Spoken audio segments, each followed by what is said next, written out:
Book Snapshot. Well, hello there, my fellow growth seekers. Welcome back to Book Snapshot, your cozy corner for life-changing ideas.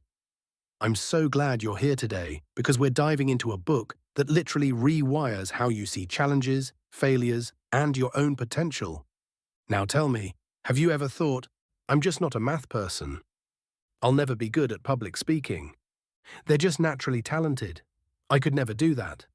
If so, my friend, Carol Dweck, the brilliant Stanford psychologist behind Mindset, has something revolutionary to share with you. And trust me, by the end of this, you'll never look at struggle the same way again. But first, if you're new here, hit that subscribe button. We drop game-changing book summaries every week. And if you're a regular, welcome back. Drop in the comments so I can thank you personally. Now let's jump into Mindset. And I promise you'll walk away with practical tools to transform your life. Part 1. The two mindsets. So here's the core idea that shook the psychology world. After decades of research, Dr. Dweck discovered we all operate from one of two mindsets. First is the fixed mindset.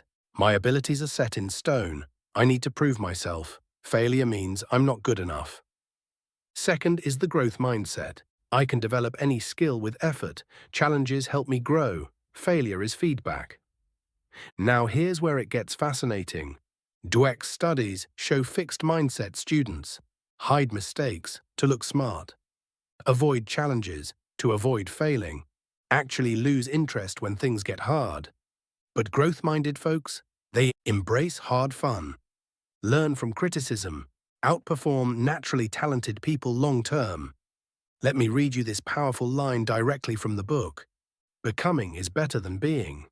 The fixed mindset doesn't allow people the luxury of becoming. Can you think of an area where you've been stuck in being instead of becoming? Type it below. I read every comment. Part 2. The science of yet. Okay, here's one of my favorite parts.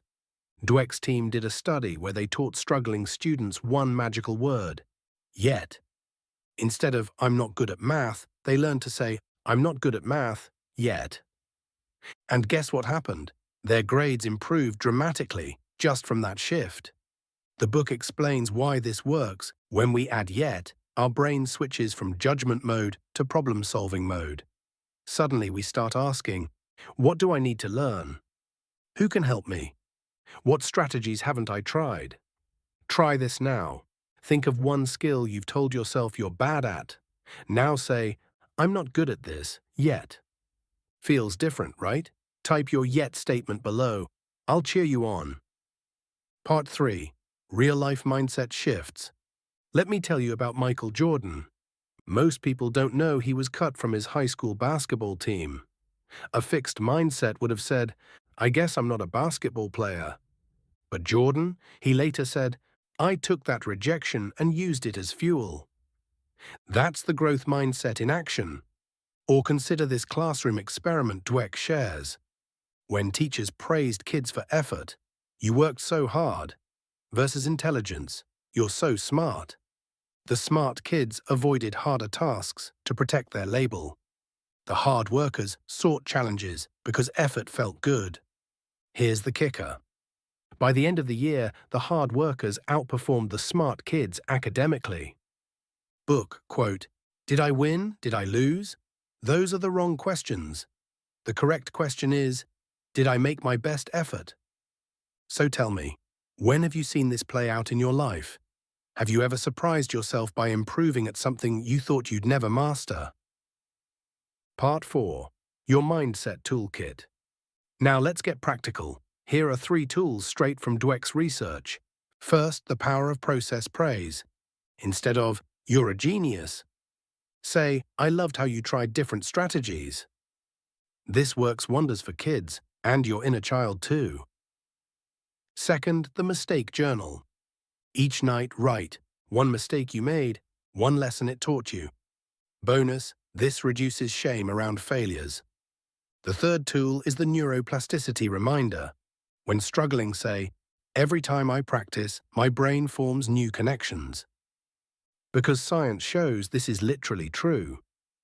Before we go, Here's your 7-day growth mindset challenge. Catch one fixed mindset thought daily. I can't do this. 2. Reframe it with yet or process praise. 3. Celebrate effort over outcomes. I'd love to hear how it goes. Tag your progress with hashtag #GrowingWithBookSnapshot. If this resonated, smash that like button. It helps others find life-changing content. Subscribe and hit the bell. Next week we're breaking down new book. Comment below. What's your first mindset shift going to be? And remember, my friend, you're not a finished product. You're a glorious work in progress. Until next time, keep growing.